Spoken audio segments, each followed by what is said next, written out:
from a chest infection, so I'm thinking like I'm doing like kind of nice, sexy breath work here. Yeah, are we up for it? And by the end of that. Anyway, so I'll move on. I'm a middle-aged woman. I actually feel quite young seeing some of you here tonight. So despite my haircut, I'm heterosexual. Thanks a lot. I've never been married. I've never had any children. But unlike her, I don't like to brag.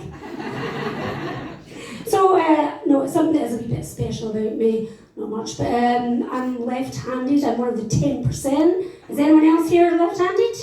Oh, yeah, hello. Someone over there? Yeah, oh, 2 men, hello. Anyone else? Yeah, oh gosh, yeah, quite a few of them in there. So we are one of the 10%. Now, I don't know about you, but did you get called names when you were younger? Yeah, but not to do with a hand. Okay, we'll come back. I don't have time to come back to that.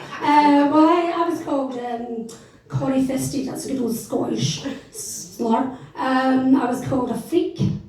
I was called a weirdo. It's called a fucking corry-fisted weirdo. Now, sticks and stones and all that, you know, doesn't bother me, but you just don't expect that sort of language from your mother. The thing was, I've got trouble with a few things, being left-handed. Tin openers, anyone? Tin openers, yeah.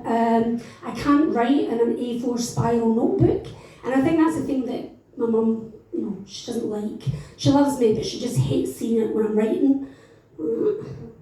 Seen left-handed people writing, haven't you? Now, I don't know if you know this, but if I was born any time between 1563 and 1735, a very specific time frame, I would have been branded a witch. I would, yeah. And I would have been persecuted under the Witchcraft Act, bracket Scotland, 1563, all for being corry-fisted. What might have happened was, some wee prick from my hamlet, he would have grasped me into the DWP. That's the Department for Witches and Priests. And it was all because I didn't like the fact that I gave him that left-handed wank, which was a bit like this.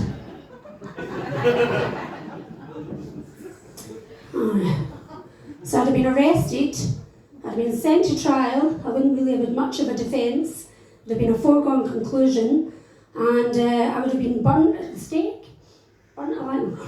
Chest infection's not away. Hold on. Awkward dressing and everything. Well, that turned you off, eh? Chest infection's not away. But I would have been burnt at the stake. I'd been pied at the top of the pyre. On the day of my execution, the whole settlement would have been there. My mum would be there, she'd be lighting the match. She'd be like, burn her, she's a weirdo. The priest would be there, he'd be giving me my last rites. It turns out he was the guy that gave a wank to. But just before I got sentenced, actually, I put my own report in about him. And guess what, people? Fuck all happened, because that's what happened back then, fuck all. So yeah, that would be me, burnt, alive, screaming for my life, not giving a fuck. My mum, laughing. Anyway, let's bring it up to more modern times. I just celebrated an anniversary recently with my partner, 3 weeks. No, it's been 3 years actually. And I was thinking back to our first date, as he likes to call it, our first shag. I'll be Glasgow dirty after all. I did actually pumped him in the first night, ladies. Just got stuck right in because I thought, well, life's short, isn't it? So yeah, I pumped him in the first night. You never know when you were going to get it again, but it turns out things went really well. Because I was ready, I was ready. I hadn't been with anyone for a while. I was ready, but ladies, I wasn't ready. You know what I'm talking about. I hadn't been with anyone for a while, so I needed a wee bit of grooming done. I mean, I was so bushy down there, this thing could have saved me in a car crash. Yeah. So we're back in my room, you know, it's all sexy light and stuff. And I said to him, I'm just going to pop to the toilet. So I popped to the toilet, and on the way I picked up a pair of scissors.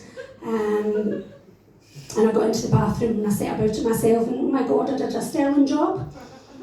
Brilliant. Came back to the room 30 minutes later. Trimmed to within an inch of my life. But I stood there, we stood there kind of naked in front of each other, cringing. I mean, after we we called it our big reveal. Let's just say his big reveal was on point. No problems there. And I was kind of feeling, quite proud of my work. So I said to him, "Oh, can you tell I've had a bit of a tidy up down below?" I wish there was someone sitting there, because he took a step back and then he bent down to inspect the area. And normally I would say, "Could you open your legs, please?" But I'm just going to look at your crotch, is that okay? Bent down, inspected the area. Oh, he's moving his hands to let me see it. Beautiful. And then I saw him kind of squinting his eyes a wee bit. And he looked over to the left. And then he looked back up and into the middle. And then he stood up and he says, "Well, I can certainly tell that you're left-handed." So I don't think those right-handed scissors did the job that I wanted them to do. Listen, I've been Yvonne Hughes. I'm actually doing a show at the Glasgow Comedy Festival where I talk about other dirty things. Please come along. It's Saturday the 22nd of March, 2 weeks on Saturday, in Tennant's Bar at 7:30. I'd love to see you there. I've got about 10 tickets left and it'd be great to see you there. Thanks for having me. Bye.